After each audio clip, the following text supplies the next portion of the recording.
Assalamualaikum warahmatullahi wabarakatuh. Salam sejahtera bagi kita semua. Salam, Om Swastiastu, Namo Buddhaya, salam kebajikan. Perkenalkan, nama saya Febriani Lutfi Latifah, NIM 2402010203363.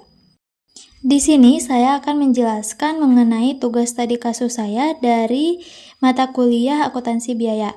Namun, sebelum itu saya akan menjelaskan terlebih dahulu tentang materi yang berkaitan dengan tugas studi kasus tersebut. Silakan disimak. Baik, untuk yang pertama saya akan menjelaskan tentang definisi proses cost metode.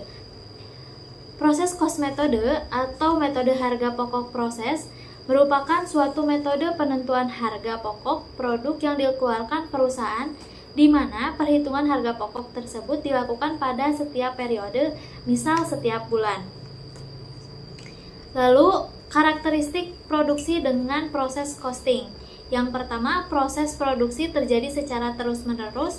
Yang kedua, produksi yang dihasilkan merupakan produk standar.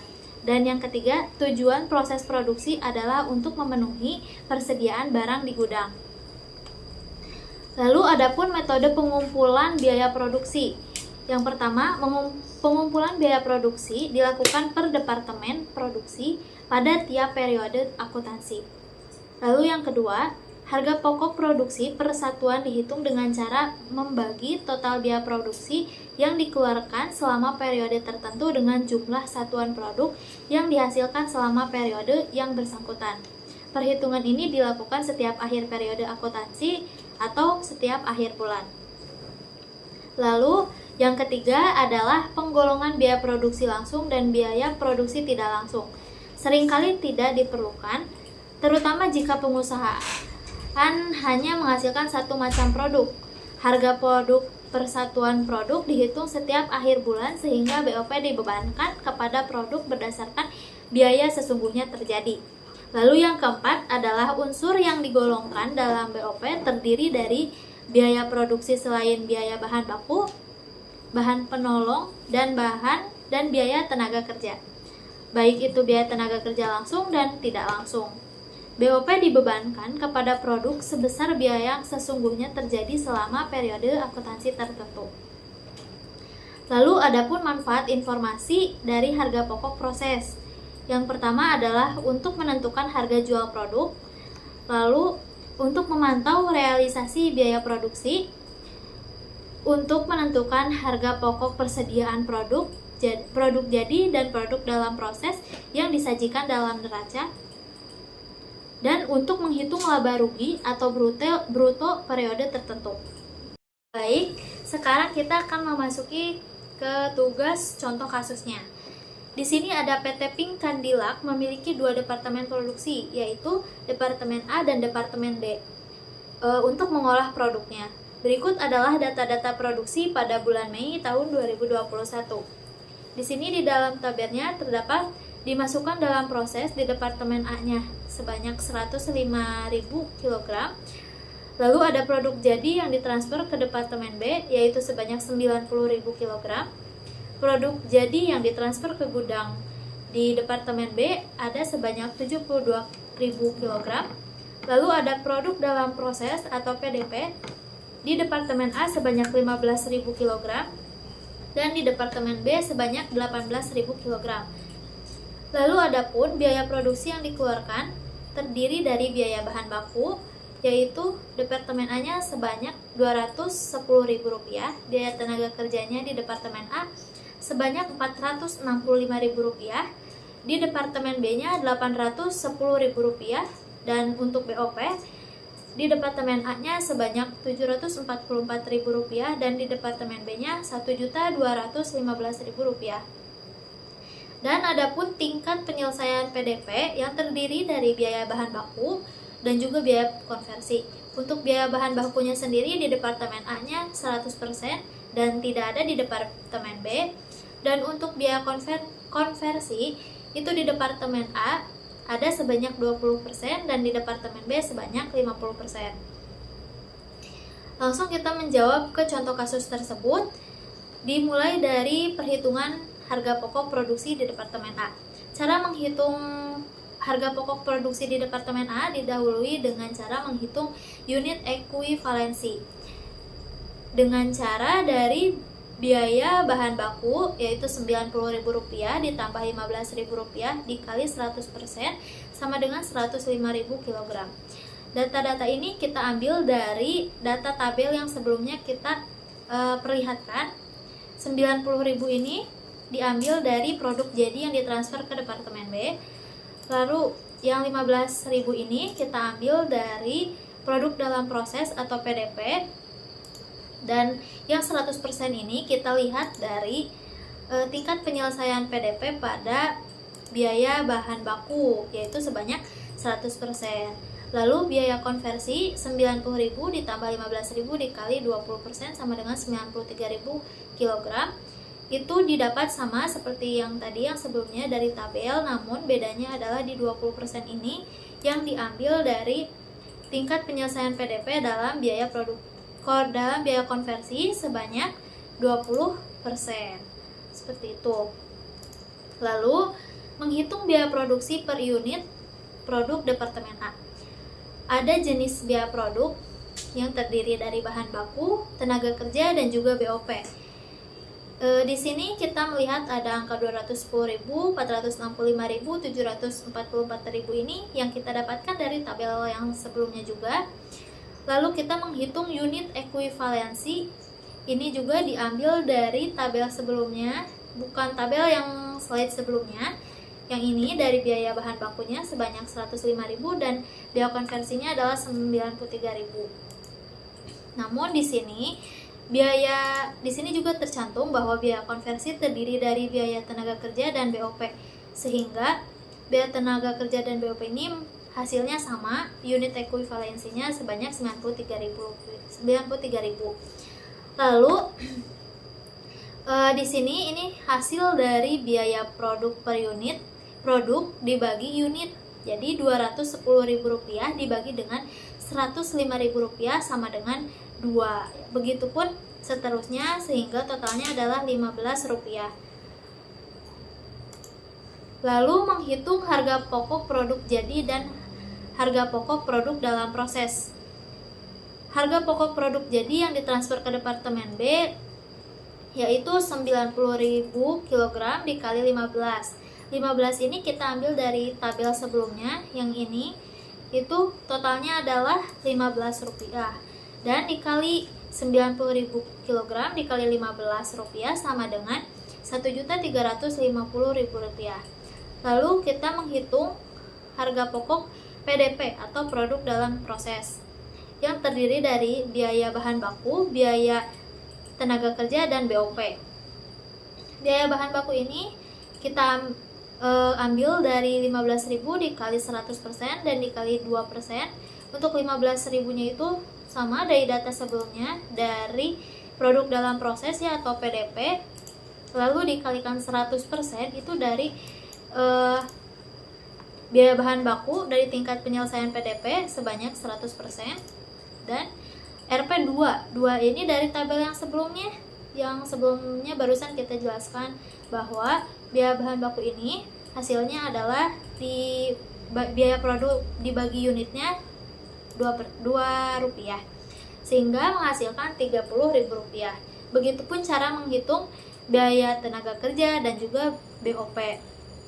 Lalu dari jumlah ketiga biaya tersebut kita jumlahkan menjadi 69.000. Dan biaya ketiga ini, biaya bahan baku, biaya tenaga kerja, dan BOP dijumlahkan dengan Rp1.350.000 yang menghasilkan sebanyak Rp1.419.000.